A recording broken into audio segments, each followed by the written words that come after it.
여러분, 한 주간 평안하셨습니까? 오늘은 종료주일로 하나님 앞에 예배를 드리도록 하겠습니다. 다 같이 묵상기도 드리겠습니다.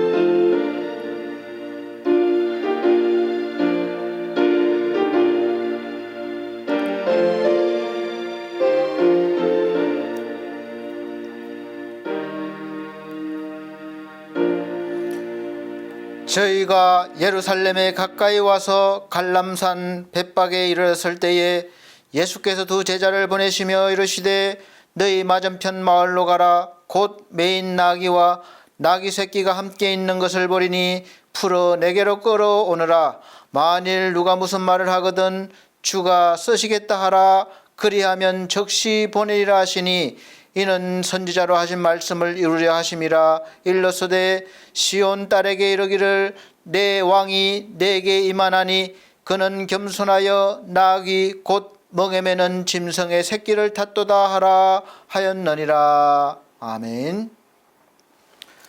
다 같이 찬송가 29장으로 찬송드리겠습니다. 새 찬송가도 29장입니다.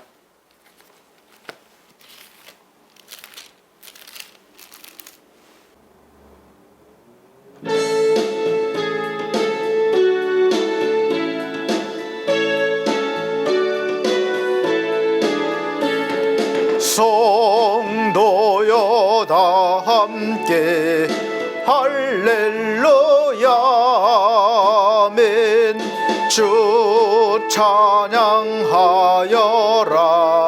할렐루야 아멘. 주 보좌 앞에서 택하신 은혜를 다 찬송하여라 할렐루야 아멘. 만문을 열어라 할렐루야 아멘. 온 하늘 울려라 할렐루야 아멘. 인도자 되시며 친구가 되신 주 그 사랑 끝없다 할렐루야 아멘. 주 찬양하여라 할렐루야 아멘. 찬양은 끝없다 할렐루야 아멘.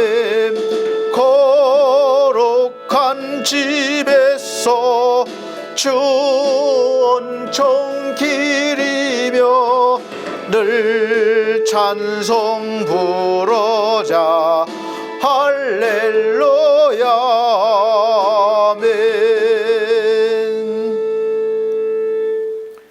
네, 성시교독 교독문 58번입니다. 찬송가 뒤에 교독문 58번입니다.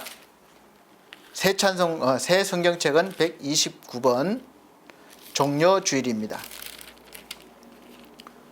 교독문 58번 새 성경책 129번 종료주일. 제가 한 절, 우리 성도님들께서 한 절 이렇게 큰 소리로 봉독해 나가도록 하겠습니다. 시온에 따라 크게 기뻐할지어다.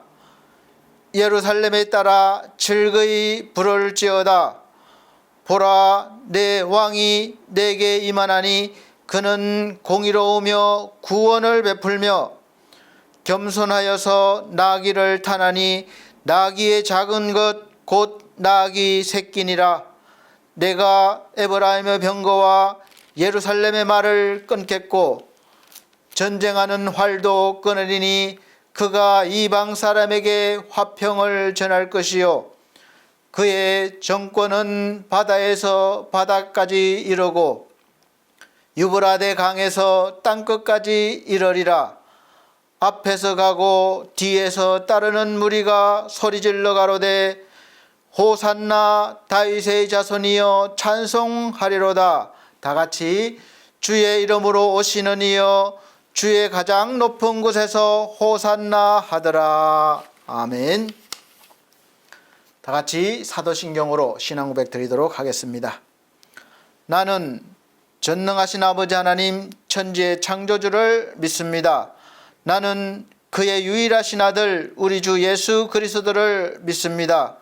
그는 성령으로 잉태되어 동정녀 마리아에게 나시고 본디오 빌라도에게 고난을 받아 십자가에 못 박혀 죽으시고 장사된 지 사흘 만에 죽은 자 가운데서 다시 살아나셨으며 하늘에 오르시어 전능하신 아버지 하나님 우편에 앉아 계시다가 거기로부터 살아있는 자와 죽은 자를 심판하러 오십니다. 나는 성령을 믿으며 거룩한 공교회와 성도의 교제와 죄를 용서받는 것과 몸의 부활과 영생을 믿습니다. 아멘. 다 같이 찬송가 130장, 새 찬송가 140장 찬송 들으신 후에 이태석 안수집사님 예배를 위해서 기도해 주시도록 하겠습니다. 130장, 새 찬송가 140장입니다.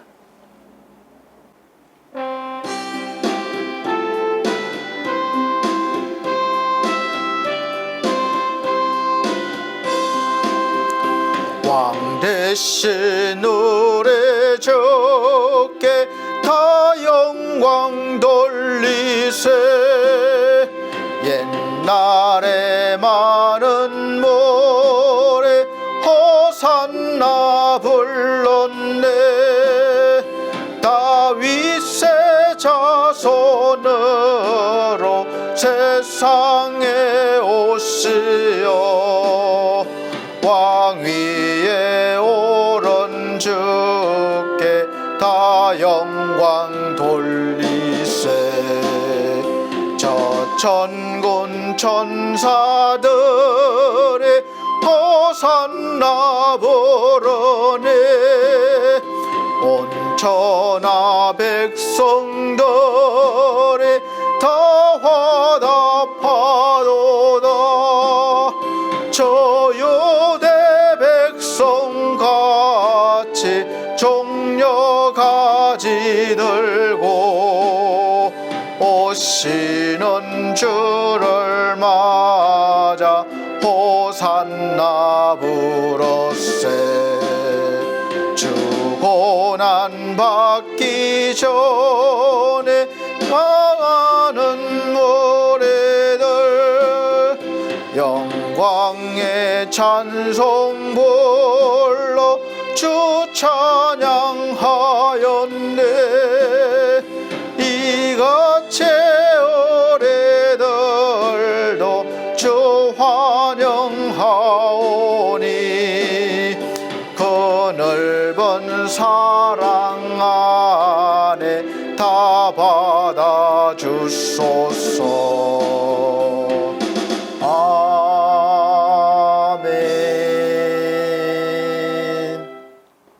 이 찬송가는 사실 평상시에 많이 부르는 찬송가는 아닙니다. 종려주일 때 많이 부르는 찬송가로 모르시는 분들도 많이 계실 것입니다.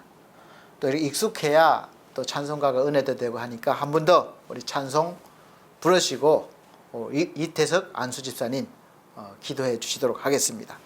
130장 다 같이 한 번 더 찬송 드리겠습니다.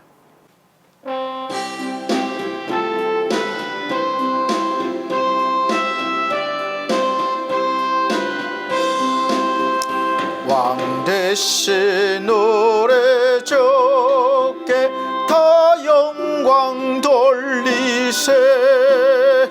옛날에 많은 모래 호산나 불렀네. 다윗의 자손으로 세상에 오시어 왕 위에 오른 주께 다 영광 돌리세.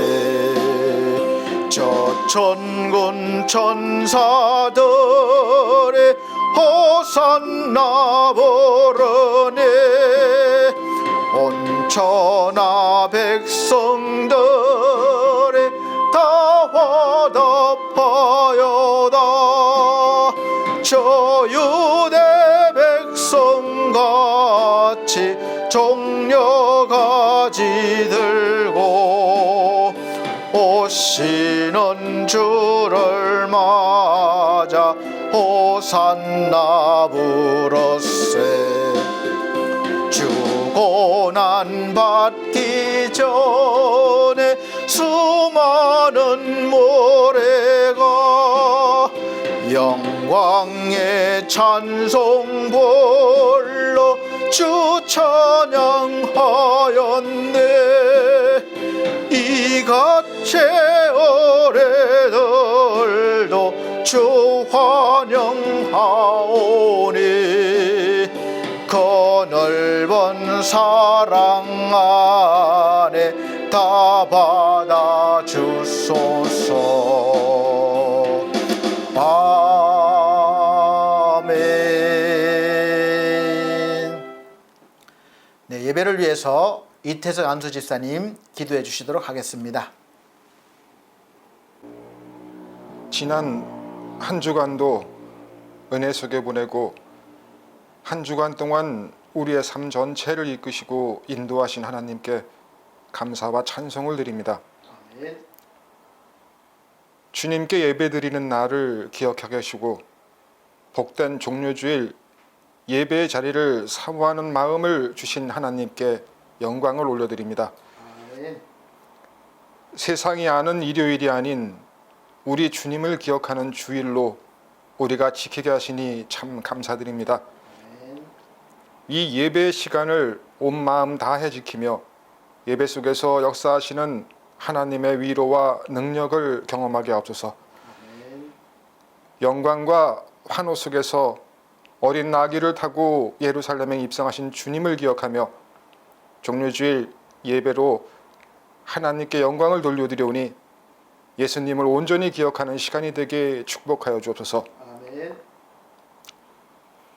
영광의 입성과 함께 시작되는 고난의 한 주간과 십자가의 죽음을 묵묵히 받아들이시고 하나님의 구원 계획을 위해 스스로를 희생하신 주님만이 우리의 구원이심을 고백합니다. 아멘. 주님을 환영하였으나 금방 돌아서서 십자가에 못 박으라 외친 예루살렘 사람들이 곧 나의 모습임을 고백합니다. 우리를 긍휼히 여겨주시고 이 시간 무릎 꿇어 고백하는 우리를 주여 용서해 주시옵소서. 우리의 굳은 생각과 강팍한 마음을 하나님의 말씀의 거울에 비춥니다. 우리의 형식적이고 자기 중심적인 모습이 하나님의 말씀을 통하여 부드러워지게 하시고 하나님 말씀을 아멘으로 받게 하옵소서. 아멘. 주님의 말씀을 통하여 우리 자신을 깨닫게 하시고 예수님의 십자가의 은혜가 꼭 필요함을 알게 하옵소서. 아멘.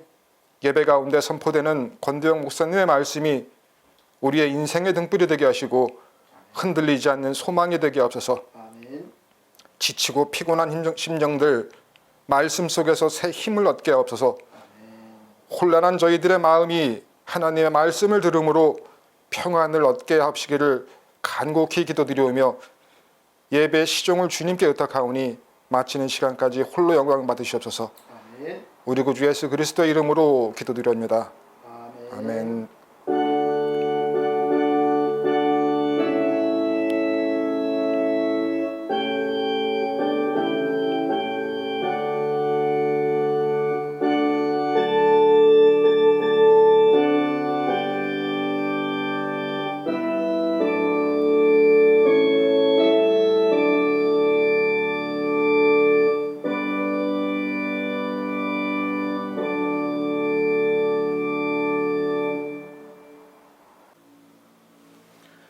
네, 감사합니다. 오늘 하나님께서 우리에게 주시는 하늘의 양식은 신약성경 마태복음입니다. 마태복음 21장 7절로 13절 말씀입니다. 마태복음 21장 7절로 13절 말씀 제가 천천히 봉독해 드리도록 하겠습니다. 나귀와 나귀 새끼를 끌고 와서 자기들의 겉옷을 그 위에 얹음에 예수께서 그 위에 타시니 무리의 대부분은 그 겉옷을 길에 펴며 다른 일은 나뭇가지를 베어 길에 펴고 앞에서 가고 뒤에서 따르는 무리가 소리질러 가로되 호산나 다윗의 자손이여 찬송하리로다 주의 이름으로 오시는 이여 가장 높은 곳에서 호산나 하더라. 예수께서 예루살렘에 들어가시니 온 성이 소동하여 가로되 이는 누구뇨 하거늘 무리가 가로되 갈릴리 나사렛에서 나온 선지자 예수라 하니라. 예수께서 성전에 들어가사 성전 안에서 매매하는 모든 자를 내어 쫓으시며 돈 바꾸는 자들의 상과 비둘기 파는 자들의 의자를 둘러보시고 저희에게 이르시되 기록된 바 내 집은 기도하는 집이라 일컬음을 받으리라 하였거늘 너희는 강도의 굴렬을 만드는도다 하시니라. 사랑하는 우리 성도 여러분, 한 주간 어떻게 지내셨습니까? 고난주간을 보내고 있는데 제가 계속해서 고난주간은 그냥 단순히 육의 훈련이 아니라 우리가 내면적으로 이제 훈련을 잘 받는 또 그런 훈련을 잘 받아서 정말 신실한 그리스도인이 되기 위해서 그러는 것이 아니라 반대로 이제 구원받은 자로서 하나님의 은혜를 받은 자로서 이제 예수 그리스도를 모신 자로서 어떻게 하면 더 큰 은혜를 내가 누리고 또 전할까, 또 더 성숙된 그런 믿음으로 살아갈까 하는 것을 위해서 기도하고 또 말씀을 묵상하는 것이라고 말씀을 전해드렸습니다. 그래서 전주에는 이제 하나님께서 우리를 성전으로 세워주셨다고 그랬습니다. 그래서 오늘 두 번째로는 이제 하늘의 사람으로 이제 채워야 하는 마음의 성전입니다. 성전을 채워야 되잖아요. 우리가 교회를 지으면 이제 의자, 강대상 이렇게 인테리어를 하듯이 마음의 성전이 지어졌으면 이제 그 안에 채워야 하는 것이 있습니다. 그럼 무엇으로 채워야 하는가? 거기에 대해서 오늘 말씀을 집중적으로 말씀을 드리기 위해서 제목도 하늘의 사람으로 채워야 하는 마음의 성전이라는 제목으로 말씀을 선포하고자 합니다.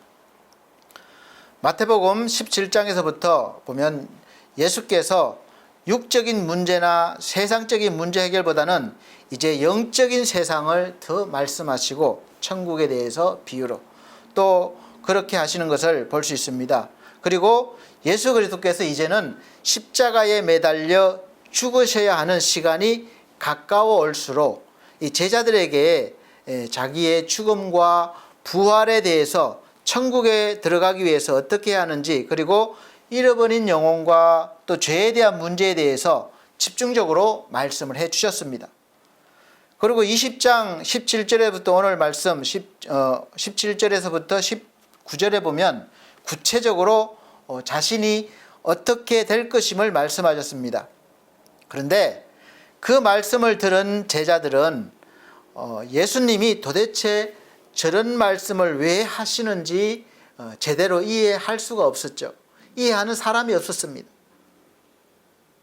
그럴 수밖에 없는 것이 지금까지 예수님께서 하시는 일들을 봤을 때 큰 권능을 행하시고 또 이적과 또 많은 일들을 일으키시는 걸 봤을 때 틀림없이 우리 예수님은 왕으로 우리가 세움을 받으시고 또 왕으로서 이 나라를 다스릴 것이다. 아마 그렇게 이해했던 것 같아요. 그리고 이 지금 로마 정권을 무너뜨리고 예수님이 왕이 되셔서 우리를 잘 다스릴 것이다. 아마 이렇게 확신을 가지고 있었던 것 같습니다. 그래서 이 말씀이 끝나자마자 드디어 때가 왔구나 이렇게 생각했습니다. 그래서 예수님이 드디어 왕이 되셔서 이제 통치하실 때에 우리도 뭔가 한 자리 주시겠지 이런 마음이 있었던 것 같아요. 그래서 그 말씀을 하시자마자 서로 높은 자리, 좋은 자리를 차지하기 위해서 견제를 하고 서로 그렇게 눈치를 보는 그런 장면을 볼 수가 있습니다. 예수님을 직접 따른 제자들까지도 이렇게 예수님을 이런 분으로 생각하고 따랐는데 뭐 그 나머지 이스라엘 백성들이야 더 그럴 수밖에 없었을 겁니다. 지금 당장 눈앞에 닥친 이 문제를 해결해 주시기를 바랬던 거죠. 이 문제가 무엇인지는 각자 다를 수 있습니다. 어떤 사람은 간절하게 건강을 원할 수 있어요. 지금 나에게 건강이 필요해요. 어떤 사람은 사업이 회복되기를, 잘 되기를 간절히 소망하는 사람도 있습니다. 또 어떤 사람은 직장에, 내가 좋은 직장에, 원하는 직장에 취직하기를 바라는 사람도 있을 거예요. 어떤 사람은 이 사람과의 관계가 좀 회복됐으면 하는 분도 있습니다. 하여튼 각자가 그런 원하는 마음으로 예수님을 따랐고 또 그렇게 해 주시기를 원했습니다. 그럴 수밖에 없는 것이 아직까지는 예수 그리스도를 믿고 따르고 있어도 이 영적인 눈이 열리지 않았기 때문에 그렇습니다. 영적인 눈은 사실은 말씀을 들어도 어느 정도 깨닫지만 깊이 깨달을 수 있으려면 성령을 받아야 되는 것이죠. 그러니까 하나님께서 임재하셔서 말씀을 깨닫게 해주시고 열어주셔야 되는 것입니다. 우리가 배운 학문으로 해석할 수가 없는 거예요. 그래서 예수께서 나귀를 타고 예루살렘 성으로 입성하실 때에 그들이 밤낮게 환영하면서 호산나 다윗의 자손이여 찬송하리로다. 왕이 오소서 나를 구원하소서 이런 뜻으로 왕을 맞이했는데 예수를 맞이했는데 그리고 겉옷을 벗어서 땅에 깔고 종려나무 가지를 꺾어서 땅에 깔고 흔들면서 찬송하면서 왕으로 맞이했습니다. 이건 세상 왕을 맞이하는 그런 이 행사 같은 거예요. 지금 현실에서 통치하실 왕으로 우리를 해방시켜 주시고 내가 원하는 그런 생활을 할 수 있도록 그런 정치를 해 주실 왕으로 맞이하셨던 것입니다. 그래서 그 마음에 원하는 마음에 충족함이 이루어지지 않자 얼마 되지 않아서 그들은 그 왕으로 맞이했던 찬송했던 그 입으로 예수 그리스도를 십자가에 못 박으시오 라고 외치게 된 것이죠. 사랑하는 성도 여러분, 여러분은 왜 그리스도를 여러분 마음에 맞이하셨습니까? 어떤 분으로 맞이하셨나요? 왜 교회에 나오기로 작정하고 예수를 믿기로 작정하셨습니까? 어떻게 전도를 받으셨어요? 예수 믿으면 복을 받습니다. 예수 믿으면 사업이 형통할 겁니다. 예수 믿으면 병이 날 겁니다. 예수 믿으면 잘 될 겁니다. 이런 전도를 받고 교회로 나오셨나요? 그런 것을 기대하시고 오셨습니까? 많은 분들이 그러실 거예요. 처음부터 예수를 믿으면 뭐 구원받습니다. 죄사함 받습니다. 이런 말씀 드리면 기분 나빠하고 듣지 않거든요. 여러분들도 그들과 같이, 저나 여러분이나 똑같아요. 저나 여러분들도 그들과 같이 지금 나의 이 육적인 문제, 이 세상에서 살아갈 동안 내가 필요한 것을 해결해 주실 분으로 모셔드리지 않았습니까? 만약 그렇다면 많은 분들이 그 원하는 것이 충족되지 않거나 채워지지 않을 때 금방 예수를 십자가에 못 박으라고 외칠 수 있고 등을 돌릴 수 있는 그런 사람들이 될 것입니다. 될 수도 있습니다. 나는 그렇게 되지 않을까 한번 생각해 보세요. 지금 그렇게 왔는데 지금 여러분 그 원하는 것을 얻으셨습니까? 받으셨습니까? 아직까지 그러지 못했다면 우리도 충분히 또 받았다 할지라도 예수님을 못 박아라 등을 돌릴 수 있는 사람들이에요. 예수님께서 말씀하시는 나는 고난을 받고 채찍에 맞고 십자가를 지고 죽고 다시 살 것이다. 이 말씀에는 관심이 없습니다. 내가 왕이 되어서 이렇게 통치하겠다. 그것에만 관심이 있는 거예요. 오직 형통함과 영광과 부활에만 관심이 있습니다. 화려함에만 관심이 있어요. 고난에는 관심이 없습니다. 십자가에는 관심이 없어요. 예수 믿어도 고난은 관심 바뀝니다. 형통하길 바라고 평안하길 바라는 거예요. 고난이 닥치면 견디질 못해요. 예수님의 고난과 그 고난주간의 행적은 잘 읽어보시면 알 수 있습니다. 고난주간은 사실 종료절부터 시작됩니다. 이제 예루살렘으로 본격적으로 이제 고난받으시고 십자가를 지시기 위해서 예루살렘으로 들어오셨습니다. 오늘이죠. 주일, 종료주일, 왕으로 입성하셨습니다. 성전에 있는 이제 예루살렘에 입성하셨는데, 성전은 하나님의 백성들이 이 신앙의 중심이라고 할 수 있습니다. 그 모든 신앙 생활의 시작은 성전으로부터 시작된다고 해도 과언이 아닙니다. 그만큼 중요한 거예요. 그래서 예수께서 예루살렘으로 들어오신 것입니다. 예루살렘에 있는 성전으로 들어오시는 거예요. 우리 신앙의 중심지로, 핵심적인 곳으로 들어오시는 것이죠. 월요일 날 이제 내일부터죠. 오늘 주일 지나면 내일부터 이제 무화과 나무를 저주하신 것도 있고, 또 성경에 따라서 순서가 바뀐 것도 있는데, 성전을 깨끗해 하신 그 주님께서 그 일을 하셨습니다. 성전으로 예루살렘에 들어오셔서 먼저 하신 일이에요. 그 다음에 화요일 날은 예수님의 권위에 대한 질문들이 많이 있었습니다. 그래서 그 질문에 대답을 했습니다. 그 다음에 경고를 3가지 하셨는데, 두 아들에 대한, 또 악한 농부에 대한, 또 혼인잔치에 대한 그런 비유를 들어주셨습니다. 그 다음에는 지도자들과의 논쟁도 있었습니다. 예루살렘에 대한 멸망에 대한 경고도 하셨습니다. 그 다음에 유다의 반역에 대해서도 말씀하셨어요. 누군가 나를 배신할 것이다. 미리 아셨어요. 수요일 날에는 이제 예수를 죽이기 위한 본격적인 음모를 꾸미는 것을 볼 수 있습니다. 그리고 예수님의 죽음을 예비한, 장례를 예비한 그런 자신은 몰랐겠죠. 그러나 주님이 그렇게 말씀하셨습니다. 한 여인의 헌신이 있었습니다. 귀한 향유를 주님께 부어드렸어요. 내 장례를 준비하신다고 그랬습니다. 목요일은 이제 주님께서 십자가를 본격적으로 준비하신 날입니다. 유월절 식사를 하시고 최후의 만찬을 통해서 제자들에게 고별 설교를 하시고 또 중보기도를 부탁하셨습니다. 이제 그리고 금요일에는 성금요일이라고 그러죠. 배반을 당하시고 잡히시고, 그 다음에 공회 앞에 서서 빌라도의 신문을 받고, 그 다음에 십자가에 이제 죽으셨습니다. 채찍을 맞으시고 십자가에서 죽으셨습니다. 그리고 토요일 날에는 이제 부활을 준비하신 날이라고 볼 수 있어요. 죽음에 계셨던 날입니다. 그때 당시는 주일이 아니라 안식일이 토요일이었어요. 그래서 성경에는 안식 후 첫날, 지금 우리가 지키고 있는 주일이 되는 거죠. 부활하셨습니다. 이게 큰 이제 묶음인데 한번 자세히 보시면 다른 여러 말씀도 많이 있습니다. 한번 고난주간에 묵상해 보시기 바랍니다.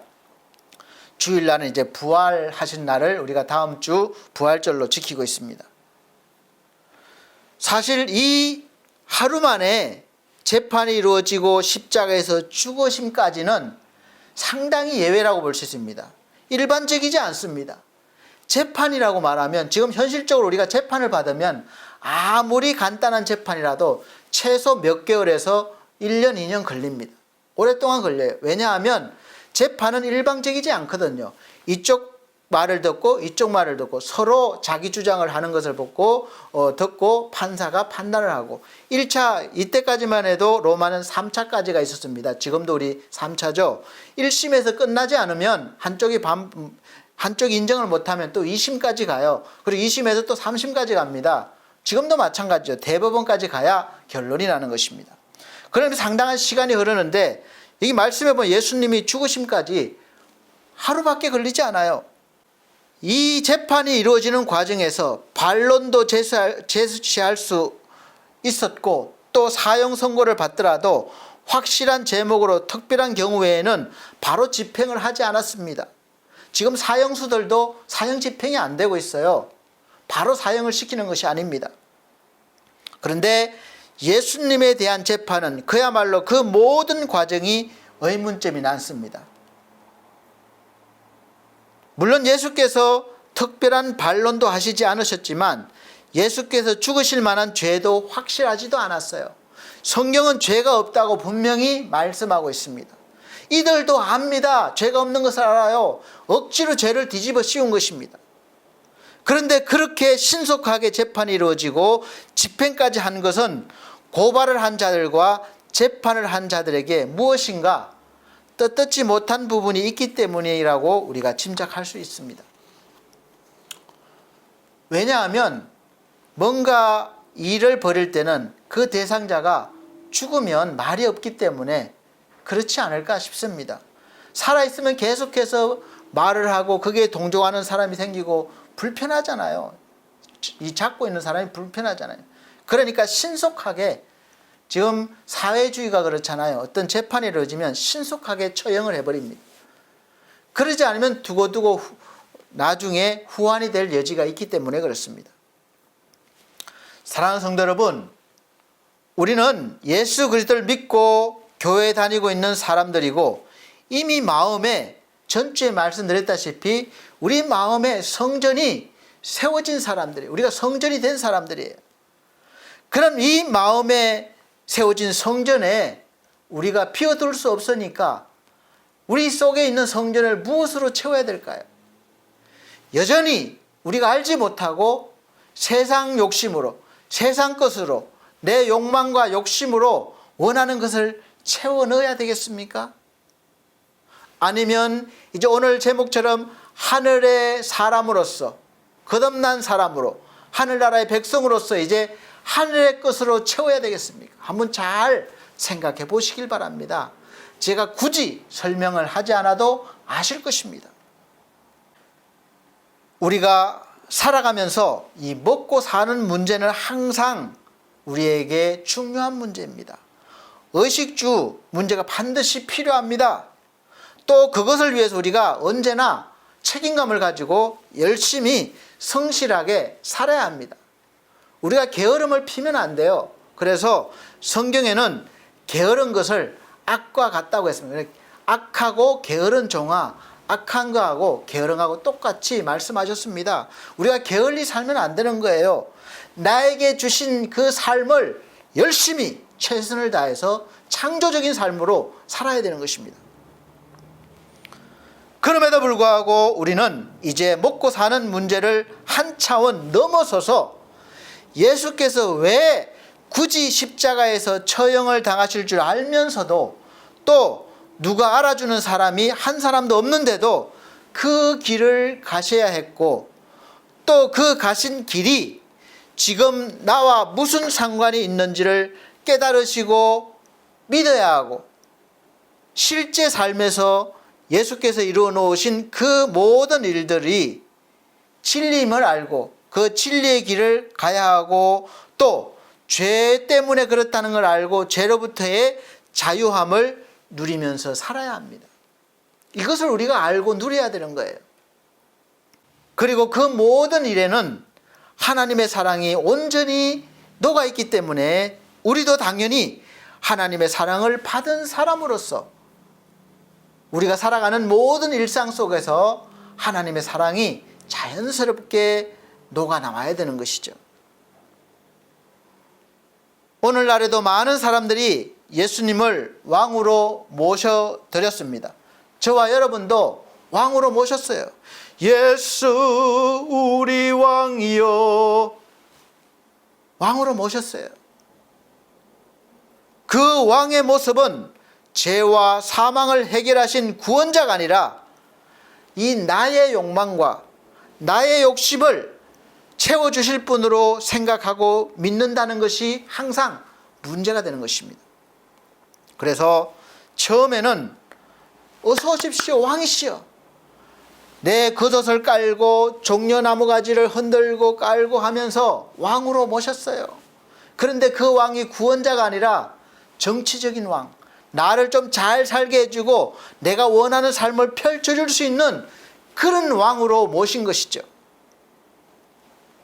그런데 시간이 지나면서 내가 원하는 것이 오지 않으면 그 마음이 점차적으로 식어지고, 그 식어지는 마음을 넘어서서 서운하고 마음이 분노가 일어서서 드디어 이제는 예수를 십자가에 못 박으라고 외친 그들 마음과 같게 되는 것입니다.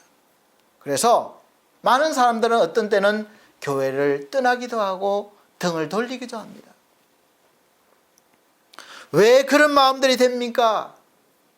하나님이 세워주신 이 성전 안에서 무엇을 해야 되나요? 당연히 하나님께 경배드리고 영광을 돌리는 그런 일들이 일어나야 되는데, 그런 일들보다는 자기의 이익을 위해서, 목적을 위해서 그 성전을 다른 것으로 채워나가기 때문에 그렇습니다.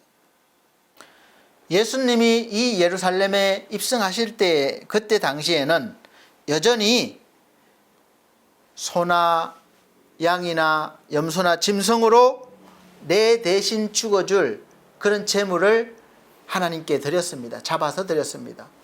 목을 따고 또 피를 받고 내장을 내고 다 태우고 이런 과정들이 있었어요. 그걸 보면서 내가 죽는 모습을 보는 거예요. 그리고 그렇게 태워져서 향기로운 그 향을 하나님이 번제를 받으시면 나는 죄사함을 받는 거예요. 죽지 않는 거예요. 왜냐? 내 대신 양이, 염소가 죽어 죽기 때문에 나는 사는 거예요. 근데 그 기간이 1년입니다. 1년 뒤에 또다시 그렇게 해야 되는 거예요. 그럴 때 주님이 예루살렘에 입성하신 것이죠. 그래서 이제 제물을 하나님께 드려야 되는데, 외국이나 먼 데서 오는 사람들은 그 제물될 짐승을 직접 끌고 와서 예루살렘까지 끌고 오기가 상당히 어렵거나 불가능했기 때문에 이제 돈을 준비해서 성전 가까이 와서 자기를 위해서 대신 죽어줄 제물을 샀습니다. 그러다 보니까 자연스럽게 이 제물을 파는 사람들도 많이 생겼고, 외국에서 오면 돈을 환전해야 되니까 돈 바꾸는 사람들도 많이 생겼고, 이렇게 장사, 시장이 이루어진 거예요. 근데 문제는 그것까지는 괜찮습니다. 근데 문제는 이제 처음부터 그랬진 않았겠죠. 근데 시간이 지나면서 이제 하나님께 드릴 제물보다는 자기의 이익을 위한 그런 것으로 자꾸 변질이 된 거죠. 그 제물을 준비하는데 이제 좋은, 흠이 없는 정말 좋은 제물을 준비해야 됩니다. 근데 비싸잖아요. 그러니까 좀 싼 거를 사기 시작했습니다. 좋지 않은 것, 심지어는 병들고 저는 것, 눈먼 것, 저번 주에 말씀드렸죠? 그런 것들을 가지고 이제 나오는 거예요.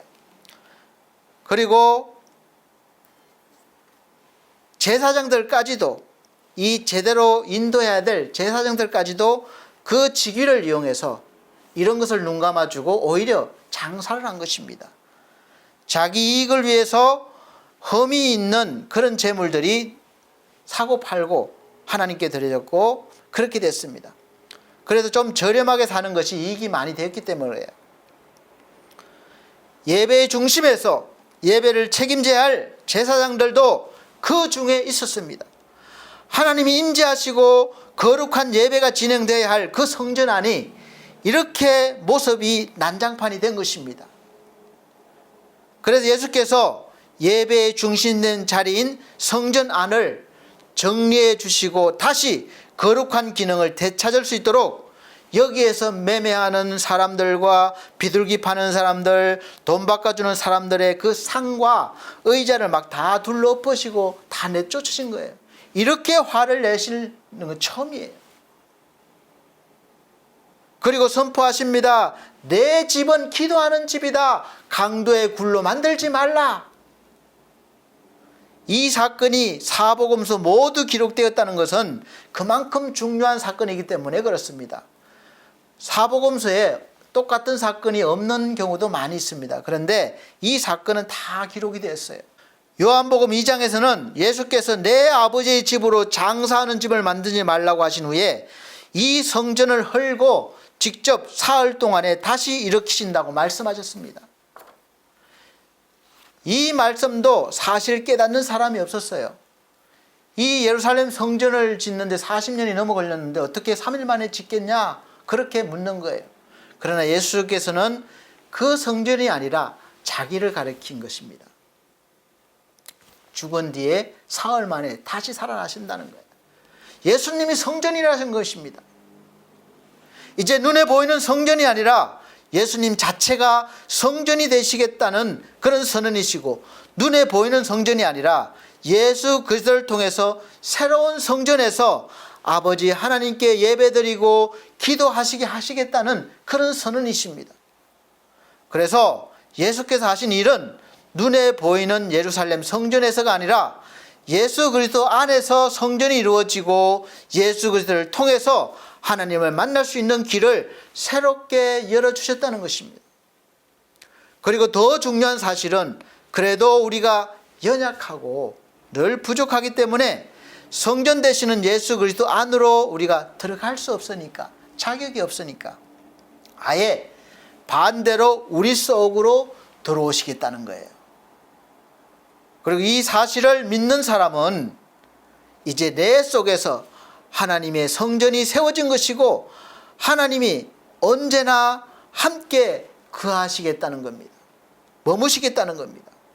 우리가 기도할 때 하나님이 저 먼데 계시다가 불렀느냐 이렇게 오시는 것이 아니라 늘 나와 함께 계시는 거예요. 임마누엘, 하나님 우리와 함께 계시다. 이것이 이루어진 거예요. 여러분이나 제 속에 이제 하나님이 지금 임재해 계십니다. 여러분 한번 느껴보십시오. 영적인 눈을 열어 느껴보시고 하나님을 만나시길 바랍니다. 그래서 이제 언제 어디서나 우리가 거룩한 성전이 되었기 때문에 어딜 가든지 어떤 장소에 되든 어떤 환경에 서든지 우리가 거기서 기도하면 예배드리면 거기가 거룩한 장소요 성전이 되는 것입니다. 하나님이 받으시고 복을 주시는 장소가 되는 것입니다. 이 사실을 믿는 사람은 언제나 하나님의 성전이 되어서 하나님이 임재해 계시고 하나님과 동행하는 인생을 사는 아주 멋있는 그런 하나님의 사람이 되는 것입니다. 바로 저와 여러분이 이런 사람들이에요. 자부심을 가지시기 바랍니다. 예수께서 해주신 일이 바로 언제나 하나님이 임재하시고 동행해 주실 수 있는 거룩한 성전을 나에게 우리 속에 세워주시기 위해서 죄를 깨끗하게, 죄가 있으면 안 되니까 깨끗하게 청소해 주신 일이십니다. 그 일을 위해서 감히 우리가 도저히 우리 힘으로 할 수 없고 값으로 환산할 수 없는, 치를 수 없는 그런 희생을 치러 주셨기 때문에 우리가 그 값을 도저히 치를 수가 없어서 하나님께서 그냥 믿으면 은혜로, 사랑으로 주신다는 것입니다. 얼마나 위대한 사랑이십니까? 할렐루야. 이 사랑을 인정하시고 받으시길 바랍니다. 왜 받지 않으시려고 하십니까? 그냥 믿으면 되는데 왜 거부하십니까? 이렇게 큰 은혜를 받은 우리가 이제는 어떻게 해야 되겠습니까? 내 속에서 성전이 이루어졌는데 이 성전에서 무엇을 해야 하고 무엇으로 성전을 채워야 하겠습니까? 성전을 날마다 청소해야 되겠죠. 또 뭘로 채워야 되겠습니까? 거룩한 것으로 채워야 되겠죠. 여전히 내 욕심과 욕망을 위해서 매일매일 시끄럽고 사고파는 강도의 소굴로 만드시겠습니까? 여전히 그러시겠어요? 하나님의 은혜를 헛되이 하시겠습니까? 아니면 날마다 하나님을 향한 경배와 찬양과 영광을 올려드리는 그런 곳으로 만드시겠습니까? 이제부터 선택하시기 바랍니다. 주사위 공은 여러분에게 던져졌어요. 여러분이 선택하는 결과가 엄청나게 달라집니다. 선택하시고 이제 여러분의 마음의 성전에 예수 그리스도를 온전히 모셨다는 사실을 믿으시고 날마다 그 은혜로 충만해지시길 바랍니다. 그러면 예수께서 여러분의 마음을 다 청소해 주실 것입니다. 그리고 말씀으로 채우시길 바랍니다. 말씀으로 역사하실 것입니다. 그러면 함께 하시는 하나님, 성령께서 날마다 여러분을 인도하시고 충만한 믿음의 인생을 사시게 하실 것입니다. 여전히 교회에 앉아서 예배를 드리면서 이 사업에 도움이 될 만한 교회를 찾고 내 인생에 도움을 좀 받을 것 같아서 교회를 찾고 정치에 도움이 될 것 같아서 교회를 찾고 있지는 않으십니까? 그러면 즉시 여러분의 마음의 성전의 기능을 잃어버리고 그 자리는 다시 시끄럽게 사고팔고 매매하는 사람들로 가득 차게 되어서 하루도 여러분의 마음이 조용할 날이 없을 것입니다. 여전히 교회에 와서 드리는 헌금이 아까우십니까? 아직도 눈치를 보면서 드리지는 않는가요?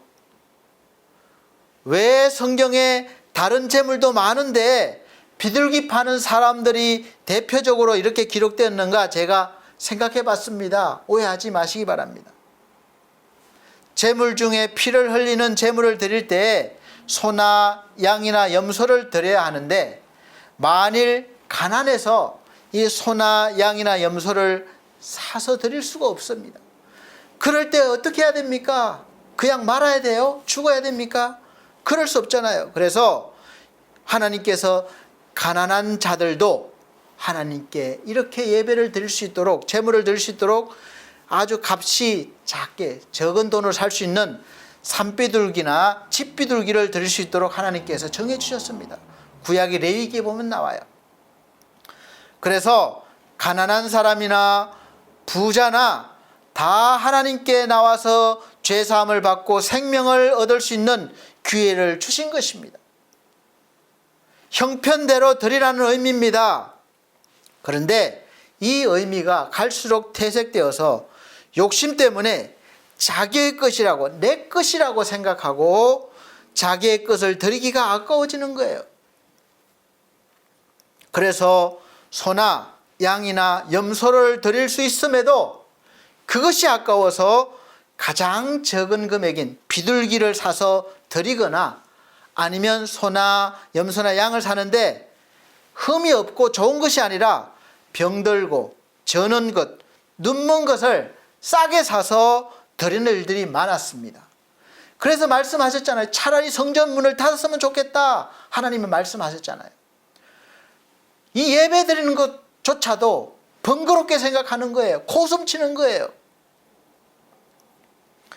그래서 하나님께 거룩하고 우리의 진심을 다해서 드려야 할 예배가 마음에도 없이 형식적으로 드리는 예배가 되어버린 것입니다.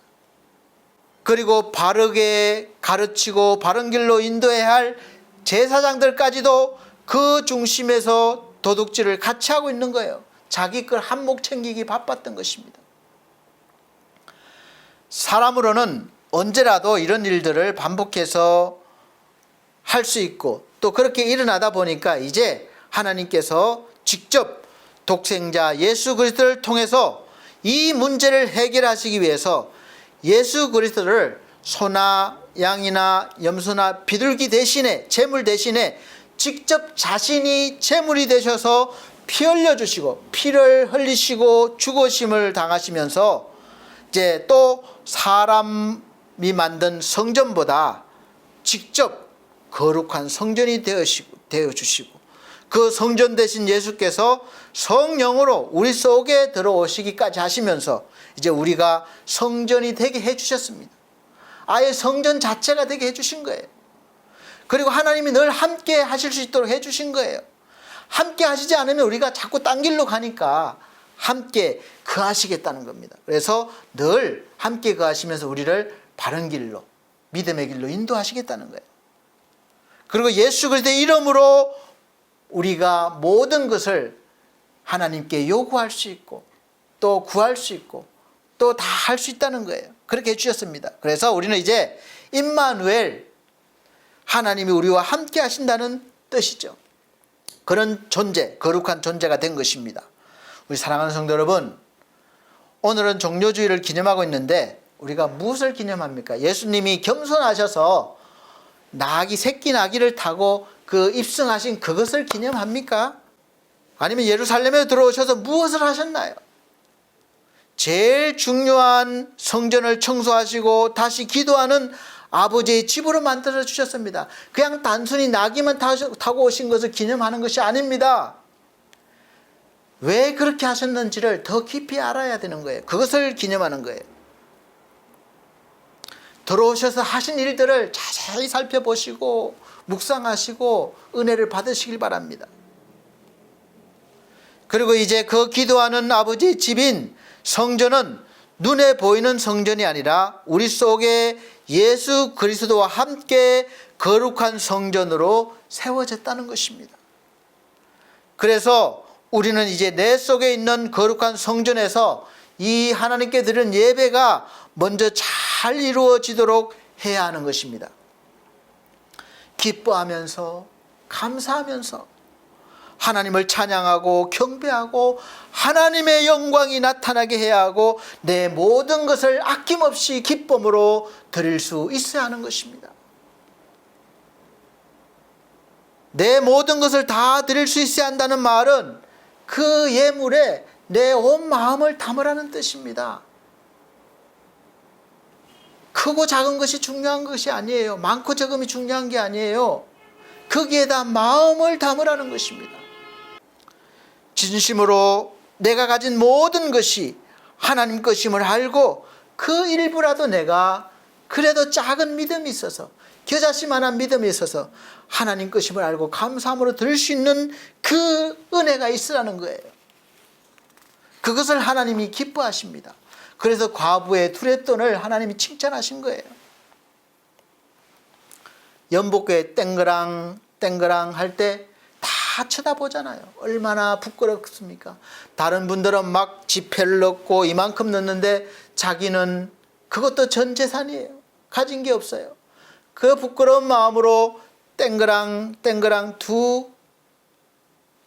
동전 두 님을 넣는데 하나님은 기뻐 받으신다는 거예요. 주님은 그 여인의 드림을 기뻐하시면서 칭찬하시는 것입니다.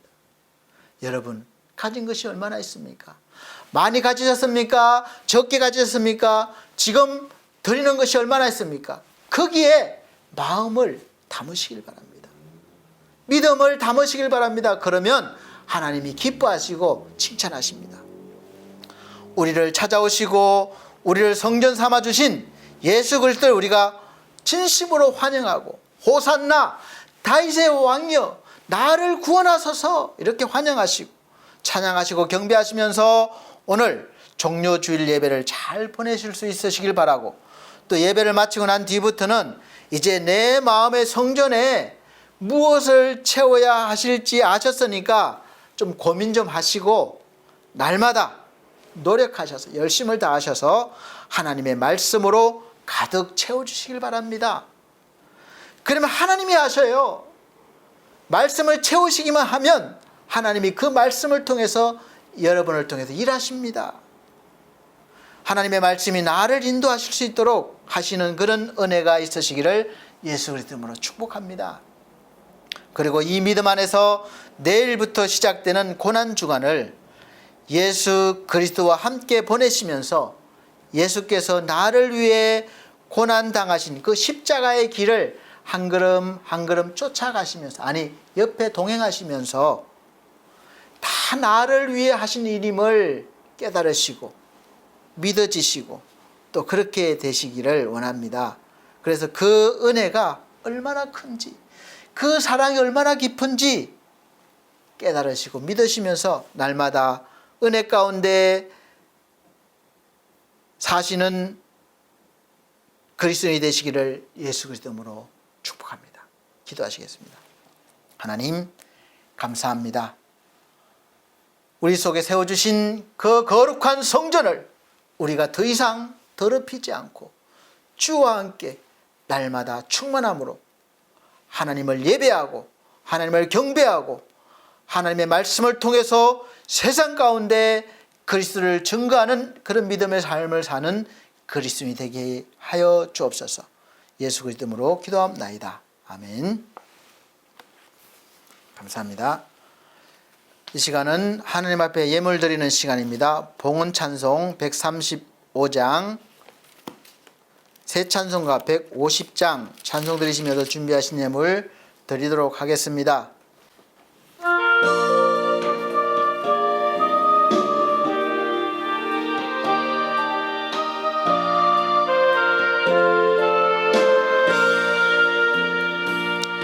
갈보리산 위에 십자가 섰으니 주가 고난을 당한 표라. 험한 십자가를 내가 사랑함은 주가 보혈을 흘리밀세. 최후 승리를 얻기까지 주의 십자가 사랑하리. 빛난 면류관 받기까지 험한 십자가 붙들겠네.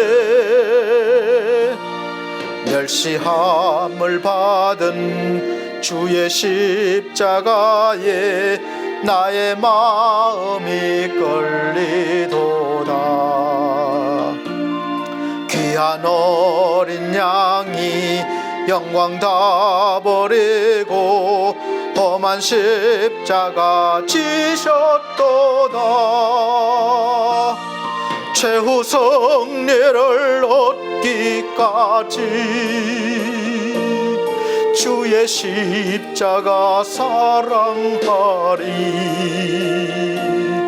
빛난 면류관 받기까지 험한 십자가 붙들겠네.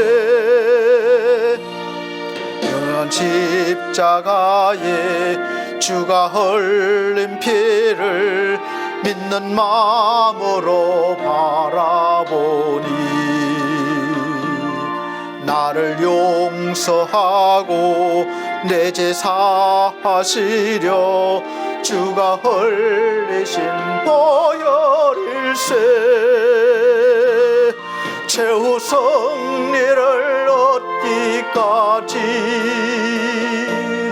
주의 십자가 사랑하리. 빛난 면류관 받기까지 험한 십자가 붙들겠네. 주가 예비하신 나의 본향집에 나를 부르실 그날까지 험한 십자가를 항상 달게 지고 내가 죽도록 충성하리. 최후 승리를 얻기까지 주의 십자가 사랑하리. 빛난 면류관 받기까지 험한 십자가 붙들겠네.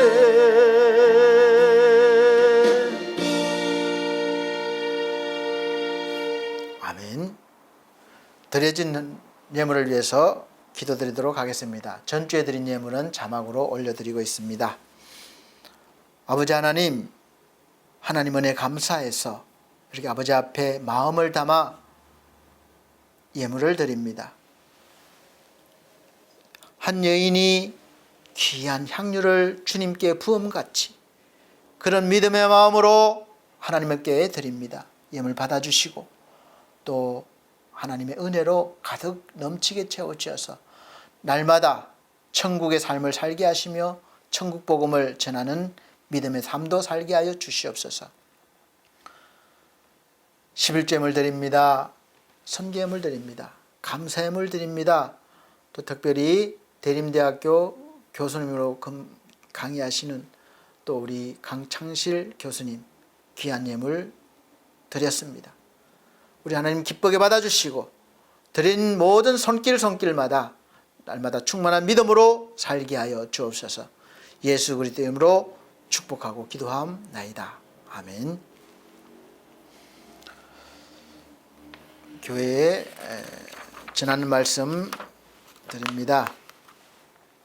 첫 번째는 22년도 우리 교회 표어는 반석교회 표어는 영의 사람으로 사는 사람, 사도행전 2장 14절로 17절 말씀입니다.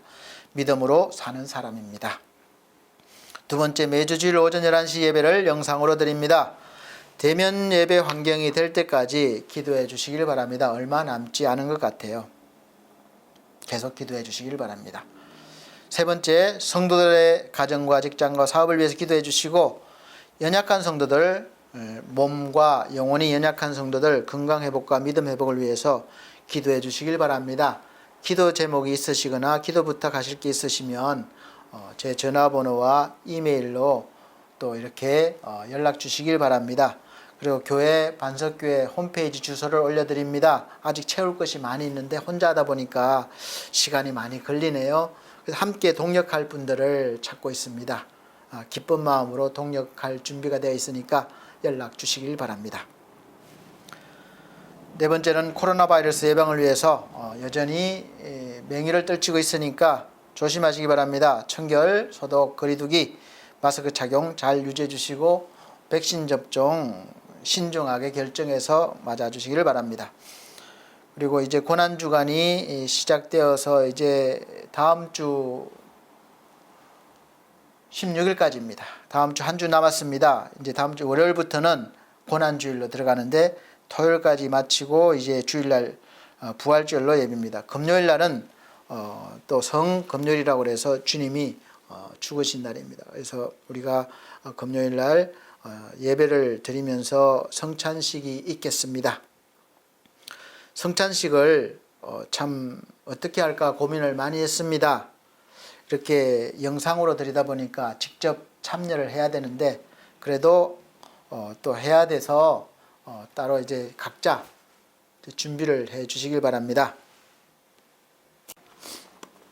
사실 우리 큰 교회 다니시는 전도사님께서 이렇게 주셨는데 성찬 큰 교회에서 이렇게 하는 겁니다. 이렇게 팔더라고요. 보니까 요즘은 하도 이렇게 많다 보니까 세트로 파는데 알아보니까 이렇게 작게는 안 판다 그래요. 이렇게 큰 단위로 팔아서 구할 수가 없었습니다. 그래서 이렇게 가져오시긴 하셨는데 보니까 이렇게 조그맣게 담겨 있어요. 포도주와 또 이렇게 떡을 상징하는 이 과자가 들어 있습니다.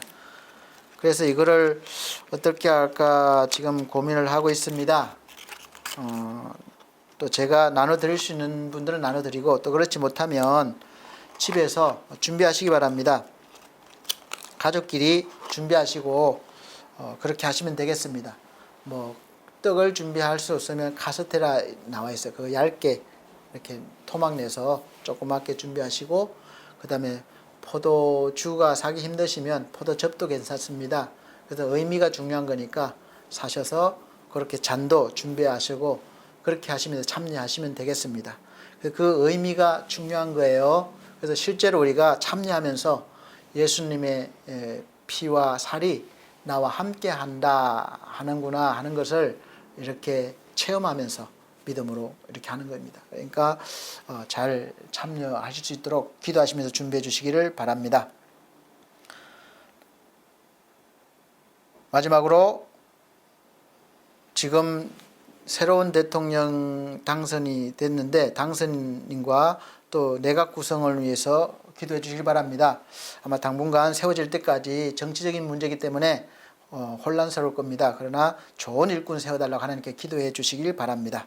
그래야 우리나라가 안정되어지고 좀 더 세계에서도 당당히 서 나갈 수 있습니다.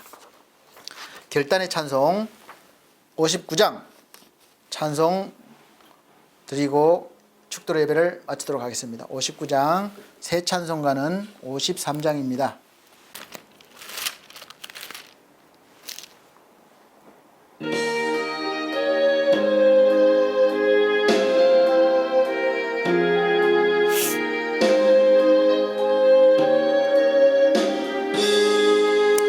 성전을 떠나가기 전 머리를 숙일 때 주께서 함께 계시고 복 내려줘소서. 집으로 돌아가는 길 주동행하시고 내 모든 은행 심사를 다 지켜줘소서. 거룩한 날이 다가고 저녁이 되도록 주의 맘에 빗대사 늘 계시옵소서.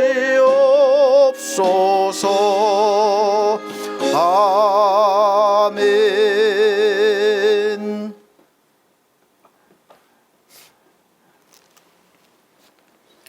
하나님 아버지 감사합니다. 예수 그리스도를 통해서 우리를 성전 삼아 주시고 또 하나님의 거룩한 말씀으로 가득 채워 주심을 감사합니다. 우리가 날마다 말씀을 통해서 은혜 받게 하시고 우리의 마음의 중심에 항상 하나님이 거하실 수 있도록 우리가 믿음으로 온전케 되기를 원합니다. 실수하고 넘어질 때도 언제나 주님 함께 하시고 일으켜 주시는 줄로 믿습니다. 또 한 주간 고난주간 보냅니다. 우리 하나님, 우리 주님께서 나를 위하여 걸어가신 그 십자가의 길을 함께 동행하면서 나도 함께 죽는, 함께 고난당하고 죽는 그런 은혜가 있게 하여 주시고 또 부활을 맞이할 때에 나도 함께 부활할 수 있는 큰 은혜를 맞이하여 주시옵소서. 그런 믿음을 주시옵소서. 주 예수 그리스도의 은혜와 하나님 아버지의 사랑과 성령님의 감화 감동 교통하신 은혜가 중앙총회와 중앙총회 신학과 서울중앙선회와 반석교회와 그리고 이 자리에 모두 모여서 하나님께 경배하며 예배드린 귀한 영혼들 무리들 위해 함께 있을지어다. 아멘.